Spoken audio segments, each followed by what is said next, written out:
The following podcast contains real reviews and the ridiculous reactions of two would-be oracles of the internet. The opinions expressed and presented are mere musings, so please humor their hijinks with a laugh and not by taking anything they say seriously. Seriously.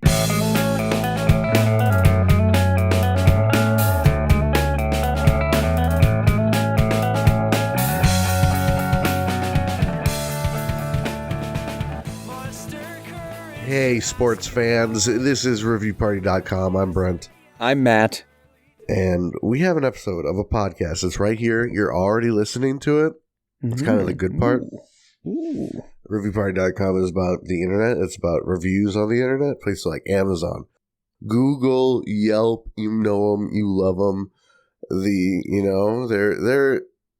They're part of the capitalist framework now. I think they're controlling the algorithm. You got to get the good stars to get the good algorithm. So when people search, I want a hot sandwich on Google, Google AI says, well, this is a highly reviewed hot sandwich. Yep. Here's the 12 people paying us to be before them first. But after that, here's the highly reviewed one. You want that spot. Here's the AI algorithm summarized. Here's what reviewers are saying. Sandwich has bread. Good bread. Yeah, that's right. Like, the giant freshwater wood chipper that is the AI data centers going up across this wonderful, beautiful Midwest, which won't be beautiful much longer once they suck all the fucking life out of the earth, like in Nausicaa Valley of the Wind. Anyway, what you put in is the reviews that we've written against our will, and then what fucking what pukes out along with a bunch of like excrement and pollution is AI summary. Reviewers are saying that the bread is soggy, but in a good way. And you have to say, I think somewhere you lost what they were actually saying. Right. And then you read the review and your reviews and you're like, oh my God, someone's real opinion. Preserve this. That's what this show has now become about, I think. Yeah. Preserving what little dignity there was in online reviews. With that, I'll start with this one. Okay. It's kind of cute. It's from Amazon. We got it's a car sticker, I think. The one I found said American Muscle car sticker decal sticker for car truck windshield banner. But I have a review for one that says antisocial. So your front windshield can say antisocial on it. So no bitches be talking to you. Ethan titles their review, great mod for the price. They write, for those looking to get a big banner that covers your whole windshield, this isn't it. Though it's not too small either. It's about 2 feet or so wide and maybe 5 to 6 inches tall, depending on how wide you space the sticker out. Great, cheap mod for your car and easy to install. Be sure to clean your friggin' window first. Only thing I didn't like is that it was shipped to me folded in half. Made the adhesive on the sticker in the spot a little less sticky. All in all, it gets a 5 stars from me. 5 stars.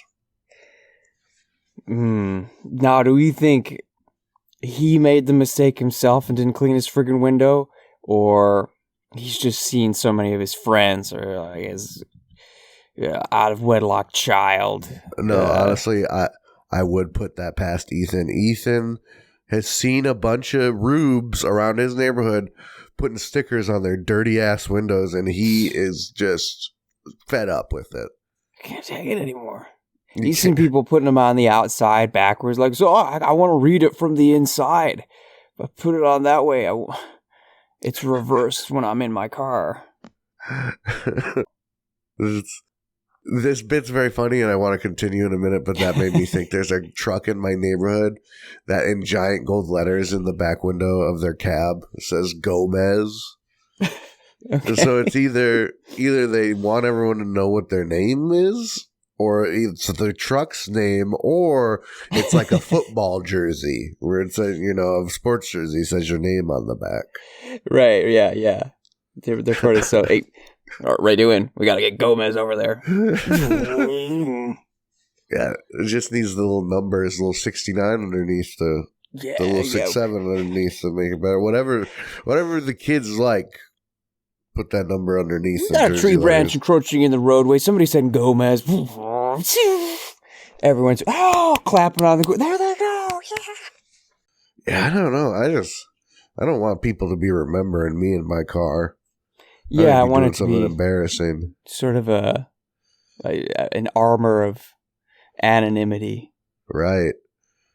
Yeah, make my car just cool enough so people that kind of like that kind of car go, that's a nice kind of car. But even then, they forget. They couldn't remember if they saw me again. But yeah, this guy, he's not settling for amateur hour with these mods. Yeah, he calls them mods. He calls frying my brain. He dropped car mod multiple times. I mean, in technical terms, I guess you are modifying your car. Yes. Oh my God! But I don't know if anything you can take off with Gugon should count as a mod. Yeah, and his whole thing about how far you space the letters apart. What do you like, making that inter-letter space super wide?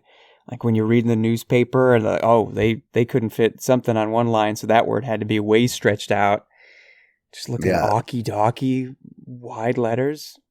That just sort of intimidates me. I want it all on one sheet so I don't get them all helter-skelter across my dirty windshield. I'd have, leave it as it is on would be paper. a little too high. The other thing is this guy doesn't really strike me as antisocial, but maybe he just hides it well. The whole thing about loudly pronouncing yourself as antisocial as well is kind of tripping me up ever so slightly.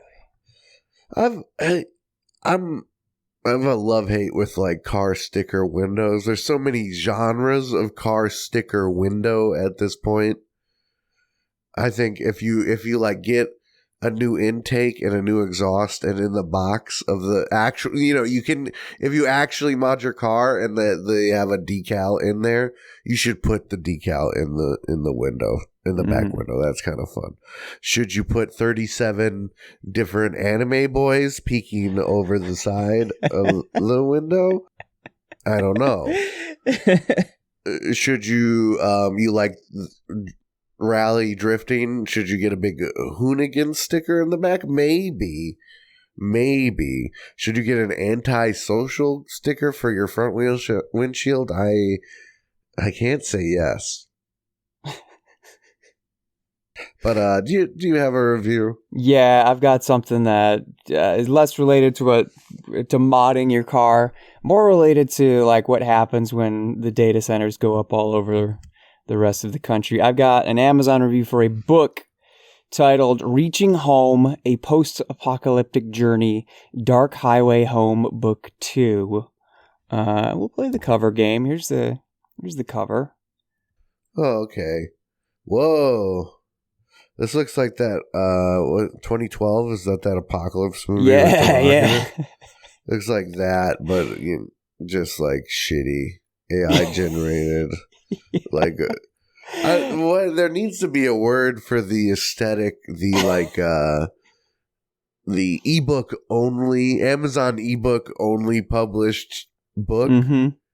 Because that's what this totally is. It's got, what is that, the Seattle Space Needle on fire in the back?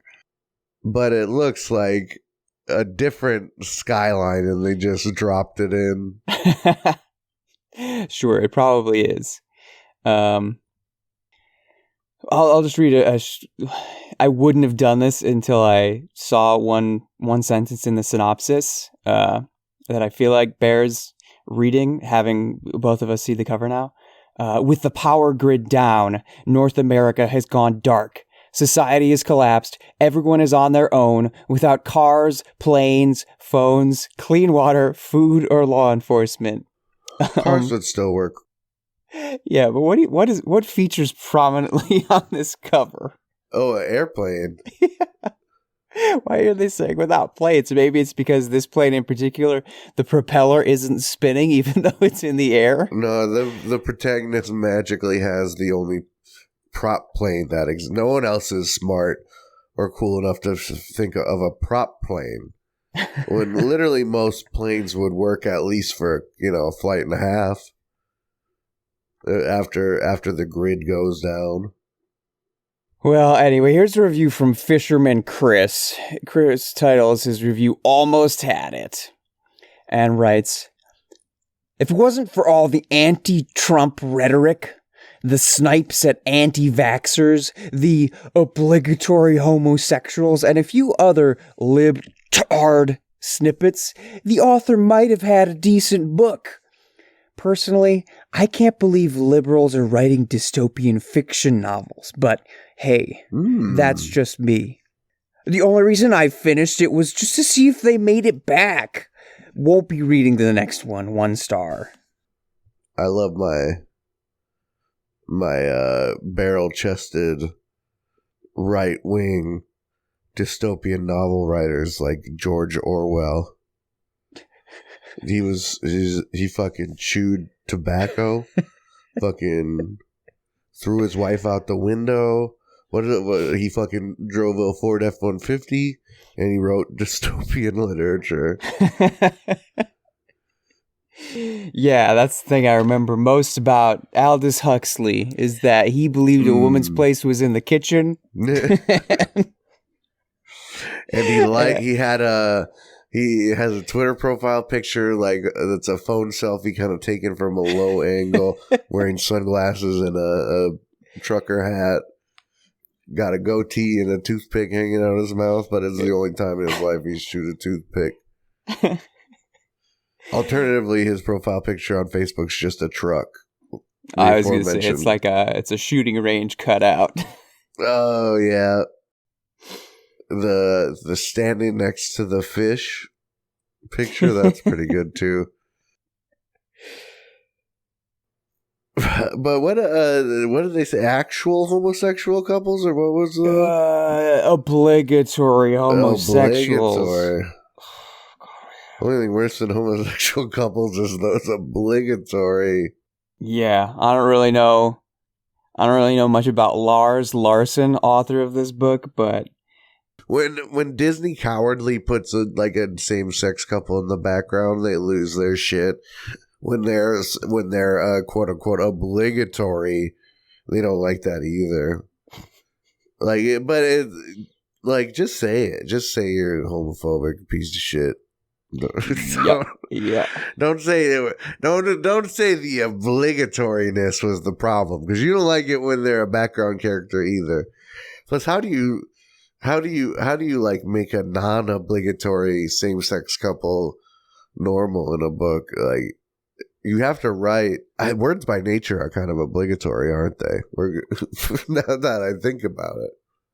Yeah, you do need them. I don't know. It feels like his criticism of the book is a little bit at odds, the different criticisms. Like, we've got the anti-Trump, the anti-vaxxers.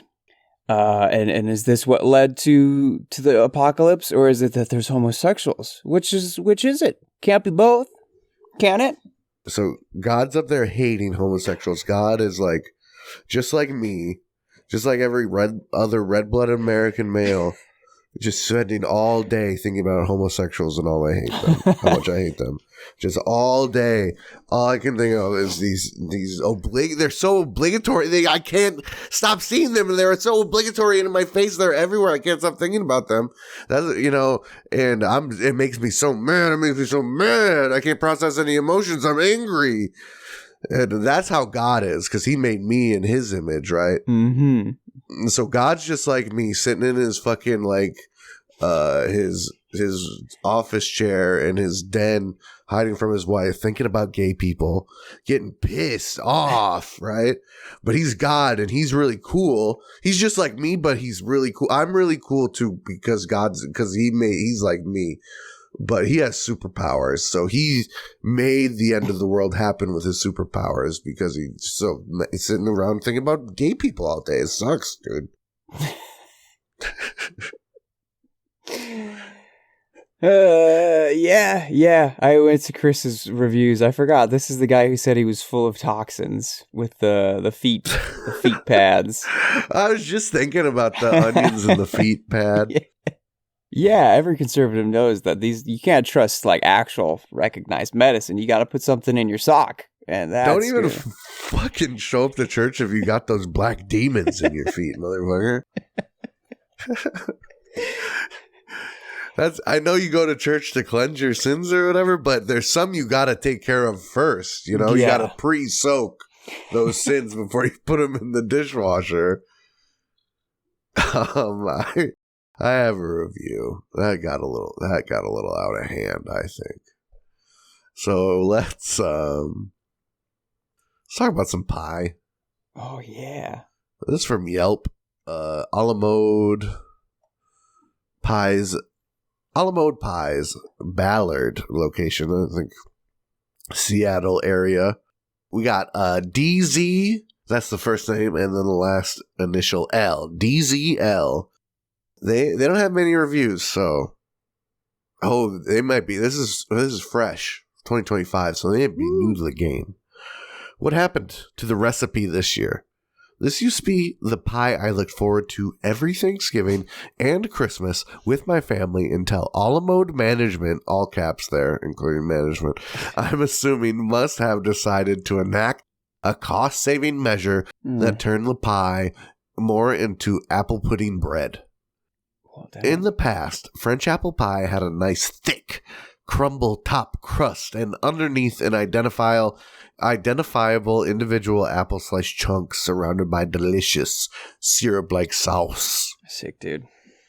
Now, it's like the filling is just an applesauce puree and the crust, which used to be thick and chunky enough to be a cookie on top. There is no visible sauce from the pie when cut, as well as making the pie seem much drier. I don't think I can recommend this pie any longer or buy it again if it stays like this. 1 star. And they did include a picture of a cross-section of, I'm guessing, this new pie situation. Right. Dog, that looks alright. That looks like, I mean, it's in a aluminum pie tin. This looks like pretty decent buffet apple pie. Looks like it's got some good caramelization on there. I'd have a slice at least. How could you turn your nose up at this? Maybe it does seem pretty like solid gelatiny. Like maybe heat it up and it'd be like extra good. Right. It sounds like they're looking for some kind of 5-star restaurant, like layered apple slice experience. I know this place is called a la mode. It sounds like maybe pies and pies a la mode are what they do. But looking at the tablecloth, unless they bought this pie and brought it home, maybe that's probably what it is. Because there's no way a restaurant would have a tablecloth like that. Psychedelic paisley. It looks a little like new age coffee shoppy. Okay. Kind of minimalist. You know what? I don't care if this has been your favorite pie for Thanksgiving for the past 10 years. Just last night, you know what I did? I took it was technically apple pie filling that my brother made from actual apples, but it's been sitting in a jar in the basement for it was dated 2024. It's not 2026. It's not like it's fresh, but it's canned, so it's preserved. I took a package of yellow cake mix and took a stick and a half of butter. In go the apple goo. On top goes the dry cake mix. Put butter on that. Throw it in the oven. You know what came out? A nice crispy hard crust on top, almost cookie-like texture. Discernible apple pieces underneath. And you know how much work it was? It was negative work. That's true. And like negative, you basically paid yourself to make that pie. There's like, I'm all for giving a lot of effort, but at the same time, you can get a lot of really good stuff just by using a mix, a box, a dump cake recipe. And like, oh yeah, you know what? Turns out sugar and butter is pretty good when you combine them and heat them up. Yeah. They couldn't be asked, man. They couldn't be asked. They're too busy leaving 1-star reviews for experiences they could have better themselves. I think, and my theory here is they get these pies at holidays. You're coming in during rush. I don't know. You might not be getting their A pies. Yeah, they're probably just trying to meet that large demand. Yep, they got the seasonal help coming in. They don't know how to get their fingers in the goo. They got a bunch of college kids who are like, I'm back for a week. What do you want me to do? Okay. Yeah, they're busy punching those idiots in the face. They can't spend all their time making pies. There's idiots to punch. All right, we gotta take a break. We gotta eat up some pie.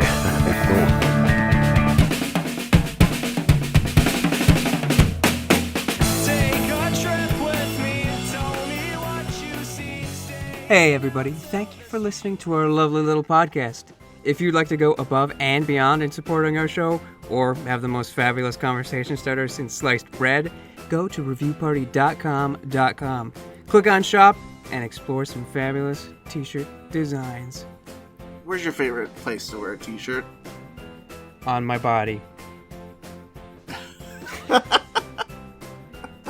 Mine is at the store. That is a good place to wear a t-shirt. Reviewparty.com. Click shop. Why stop there? Don't stop now. Don't stop me now, because I'm buying a t-shirt. I'm buying a shirt. Ladies and gentlemen, welcome to the second half of the episode, and welcome to Reviewer Redux. What's Reviewer Redux? It's the segment where we go back and read reviews that are the reviews written by reviewers we have read before. I could have said that more eloquently, elegantly, and efficiently, but I want you to understand what's going on. We found somebody whose reviews stuck out to us. We're like, that's either funny or strange or creepy. And it turns out they didn't just pop off online once. They did it a bunch of other times. And once upon a Christmas season episode, there was somebody who wrote a review of the Benedict Cumberbatch animated Grinch movie and said, I can't believe they're making fun of Michael Jackson. Because the Grinch smashed his morning radio when it woke him up playing Michael Jackson. And this person's like, Hollywood has a vendetta against Michael. So I've got a bunch of reviews from Bayou Vince. You know what? Maybe living in the bayou and loving Mike. Yeah. I don't know. We'll see how many we get through. Maybe we'll just keep coming back to this nasty well as time goes by. But here's a review of American Virgin. I assume it's just like we had last week or the week before, sometime recently. This seems to be in the American Pie universe. Just like National Lampoon's has like 100 awful spin-offs. This is American Virgin. Vince titles his review Play on Words and writes, just so you know, you've been warned of something you already know. Remember when Brooke Shields starred in a show where they name her character after a play on her own name? The character was named River Fields. Okay, now you're getting me.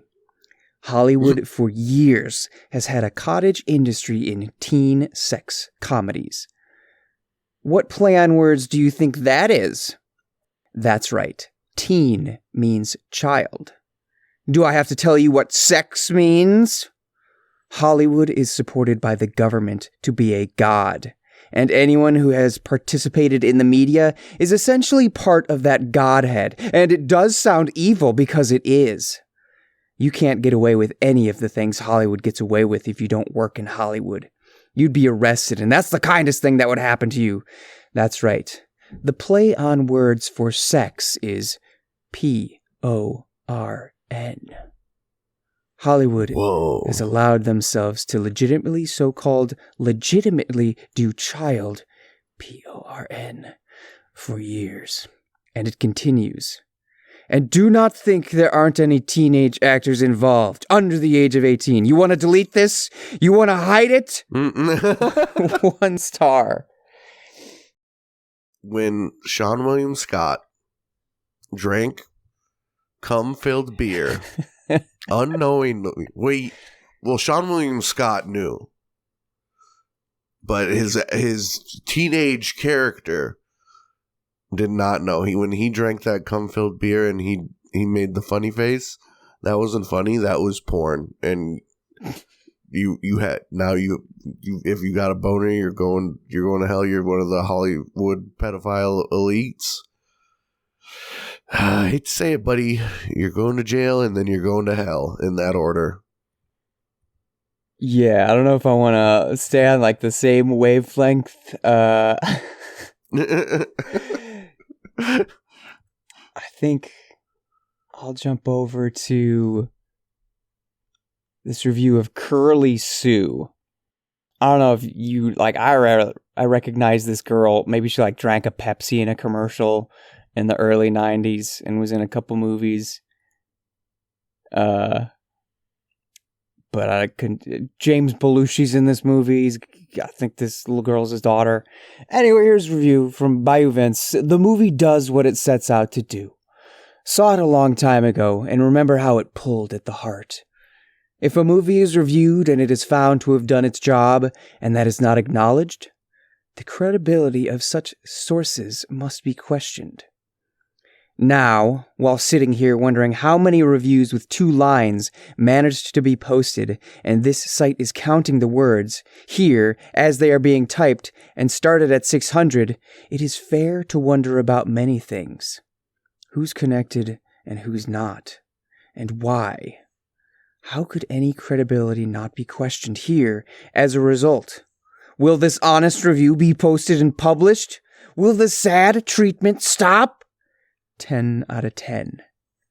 I think that was a fucking schizophrenic episode we just witnessed.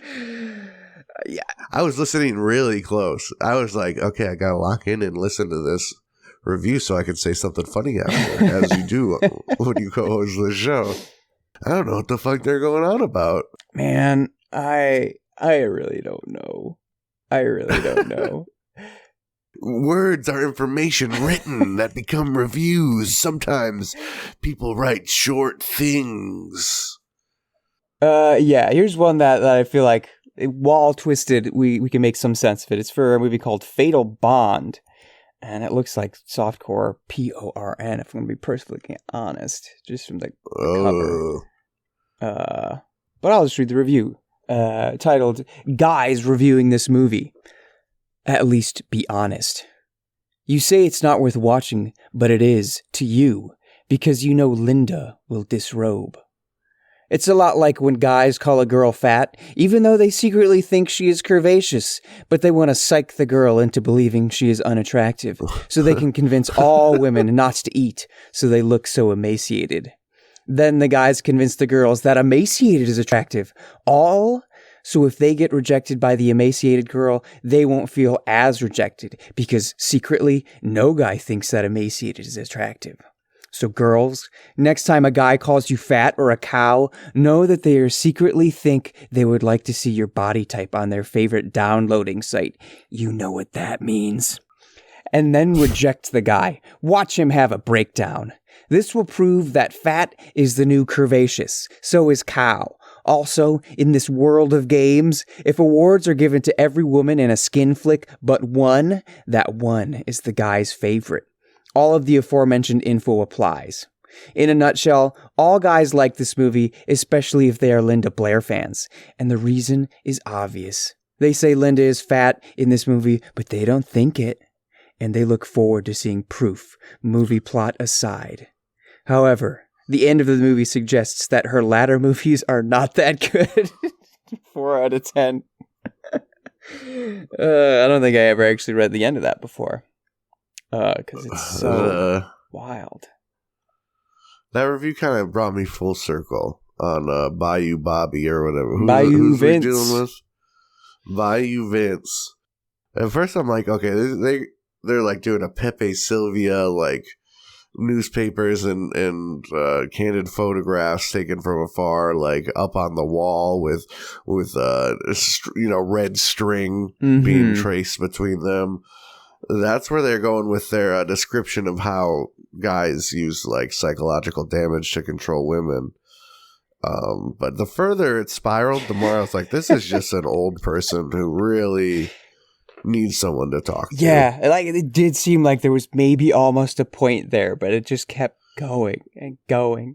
It just, yeah, they shot themselves in the foot with their own desperation for the interaction and for someone to like hear their words and go, yeah, you're really smart, man. Wow. Yeah. Wow, man. You really think that guys be using reverse psychology like that?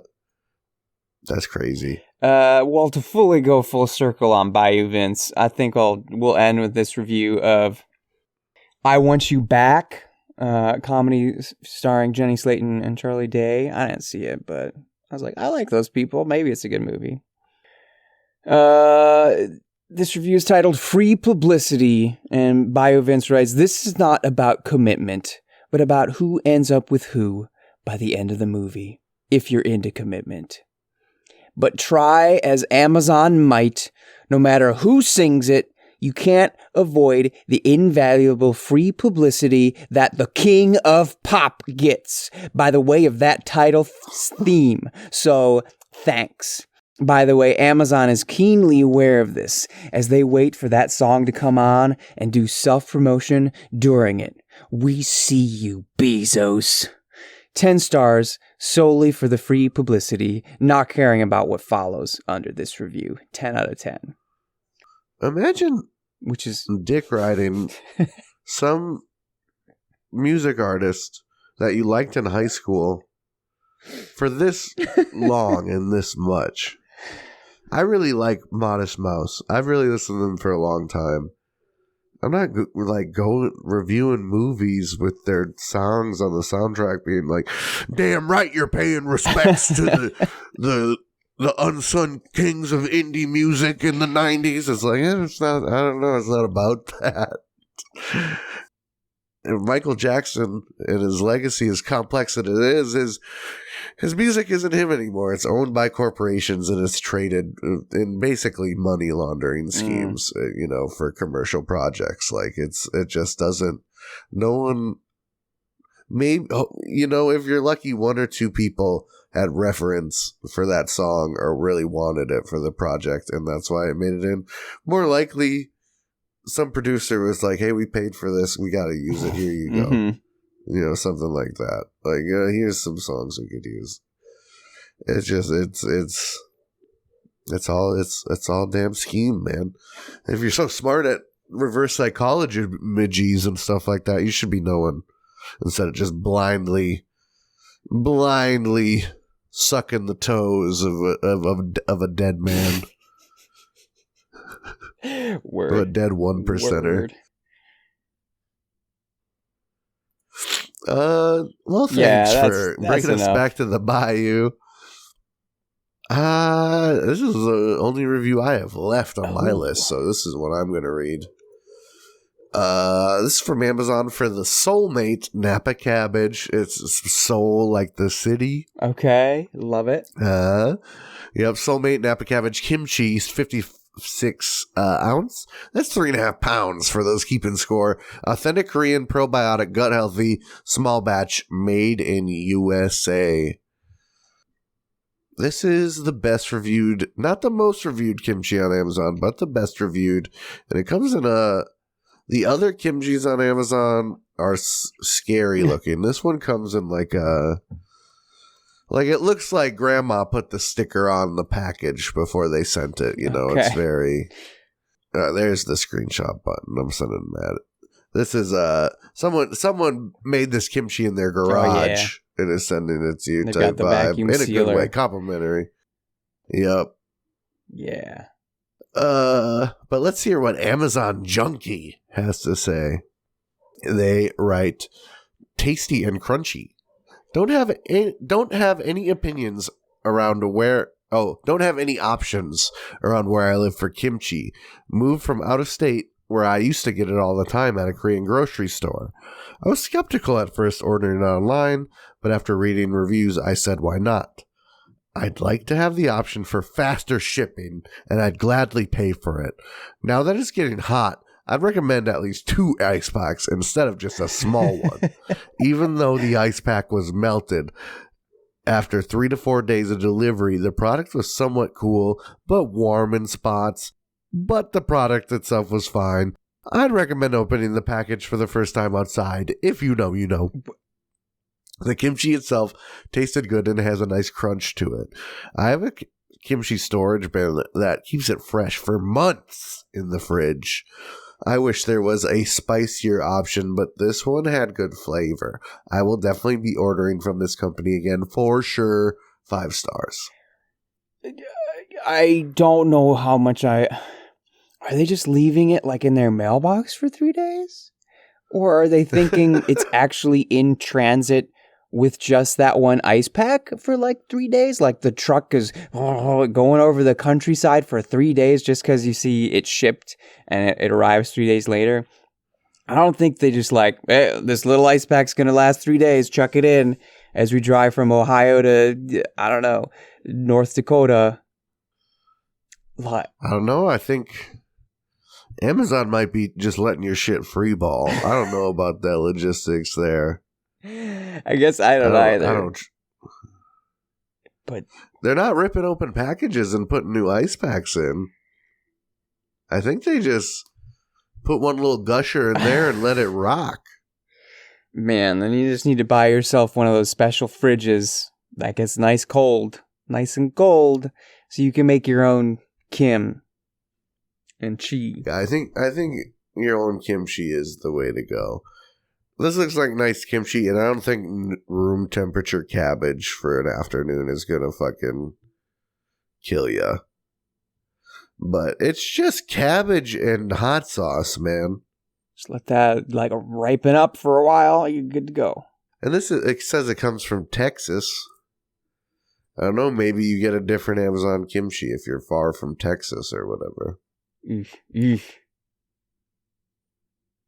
But what do you think of the telling Amazon how to run their shit mid review? Yeah, I give me a couple of options on how you can ship it to me. I'll pony up the money. I'm good for it. You know that. Hey, you know what? Make a spicy version just for me. I like spicy, just so you know. I'm not afraid of that. Amazon, open a warehouse 10 blocks from my house, please. I don't want to see it. I don't want my property value to be affected by it.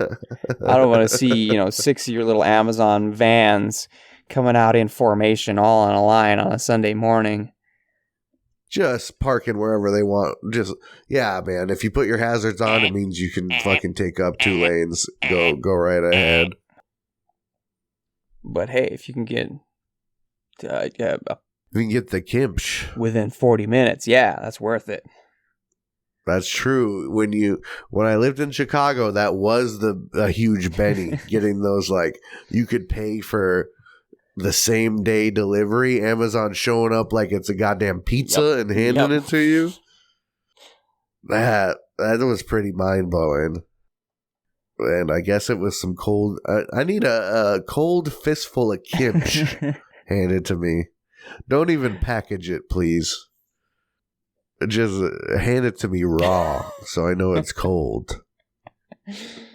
Do you have a review? Yeah, it's maybe I shouldn't do this one because it maybe it'll tread similar ground, but maybe that's why I should do it. Because as soon as you said your pre-break review, Like I was reading the word that you were reading. I've got a Google review for a Baker's Square. One of them still exists out there. That's the restaurant where, among other things, you can get pies. And I got a review from Joseph Schroeder to hear his pie experience. Joseph writes, wanted to buy one of the s'more pies for Thanksgiving. My wife called to see if they had any. Whoever she talked to said that they had 2 left. She tried to pay for it over the phone, but they said they couldn't do that. The pies were first come, first serve. So I rushed over to get one before they were gone. When I arrived, I was told they didn't have any. I explained that my wife had just called and was told there were 2. I was then told they maybe had 2 slices. So whoever my wife talked to doesn't know the difference between a slice and a whole pie. I would not have made the trip if I were told there were only 2 slices. I did, however, buy a pecan pie, and it was very good. The service sucks. 3 stars. I would not have made the trip if I had known that there is only 2 slices of that pie. I bought 4 pies to go. I did buy a different pie. It was very good. I did get myself a coffee, a pie, and a dozen muffins, but I would not have made the trip. My family really loved what I brought back. I did get several $100 gift cards to give out at the next family get-together, but I would not have made the trip for 2 slices of pie. I did sit and eat an entire pie before I left with a different pie. And I also ate those 2 slices. Don't tell my wife that part. Really good. But I would not have made the trip for 2 slices of pie. This is America. I did enjoy a little me time, out driving, away from the wife. It's the holidays. It's a stressful time. But I wouldn't have done it if I knew it was 2 slices. I did have a lovely chat with your hostess. It was great to see them. It felt like family when I sat at the counter. But I would not have wasted the gas, which was comped, by the way, by my place of work, if I had known. I'm looking at Baker Square. Mm-hmm. It's so... It makes, like, I guess the version I grew up with in my area, we would call it Perkins. Sure, yeah, Perkins yeah. is the chain, like, in my area. But they both are, it's sort of a distillation of the mom and pop diner, the type of place that has the cool rack of pies in the front. But it's so sterile looking. It's like, it's scary. It's something that's supposed to be so warm and so Americana and so friendly feeling to just like, I don't know, like Arial font. Yeah. Like, I think at one time they probably were nice and cozy, and then people stopped going out to restaurants as much as they used to. Yeah. Or, I don't know, times changed. They didn't keep up. There's no IRL social circles anymore. People just don't go out. They don't have time to just like go, oh, it's Tuesday. I got nothing going on. Maybe I'll go spend a couple hours, get some food, get a pie down at Baker's Square. Like, no one has those thoughts. No. Today. They got shit to do, man. They got like evil capitalist forces to fend off. They're no longer working for us. They're working against us. And Baker's Square is a good place to go when it's working for you, but maybe not so much against you. But hey, this is it seems like the good type of place a YouTuber would be like, I'm only eating Baker's Square for 30 days. Here's what my poops were like. I went to the pie only location in Naperville, and It was really difficult. As a part of my challenge, I had to fuck every pie on the menu before the 30 days was up. That's how you fucking bring it all together, folks. You're welcome. That's reviewparty.com. Thanks for listening. We got new episodes every Tuesday. That's right. Hashtag Tuesday Reviews Day. If you'd like to be a part of the episode, you can send in a review. If it's funny or silly or just attention grabbing in any way, send it over to reviewparty.com at email.com and include your name or nickname so we can give you a credit. If you want to reach out to us in some other way, you can find us on social media at reviewparty.com on Instagram and TikTok, at reviewpartypod on Twitter/X. We're on YouTube. We are on Letterboxd as well. Or you can go to our website where you can find lots of lovely sundry wastes of time. Not ways to spend your time is what I said. There's a blog. There's a shop. There's games hidden away, and maybe soon there'll be less hidden away. There's a lot of blue, and there's a link to some friends of ours. Who are they? Before I talk about them, I just want to say I was thinking about how funny it is to have a YouTuber do a challenge where he has to fuck 30 pies for 30 days. And I was thinking, it just brought me thinking, like, the movie's called American Pie because the guy fucks a pie. And that's so funny. And that guy thinks it's not funny. But anyway, our friends Nosebleeds, you heard their song throughout the episode. Bread for Breakfast is the name of that one. They let us use it. To add a little flavor around here because me and Matt are so vanilla, so key lime pie. Actually, key lime pie is pretty fun. I think that's what we are. Anyway, Nosebleeds, Bread for Breakfast. You can check them out on wherever you get your music. Nosebleeds, one word. Follow, subscribe, favorite, hit the button, whatever the button is, wherever you listen, hit that button. Oh, geez, I sound like a chain smoker.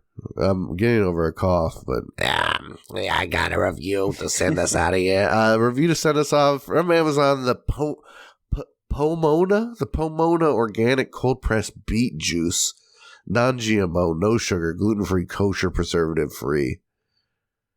This is your grandma's beet juice if your grandma has a lot of money and is really trendy. Mm-hmm. Was into SodaStream for a while. Just like Mrs. Sugar JT titles her review, Good Health, she writes, rather good for my health. One a day keeps the doctor away. 4 stars. Not if the doctor's into you, Grandma.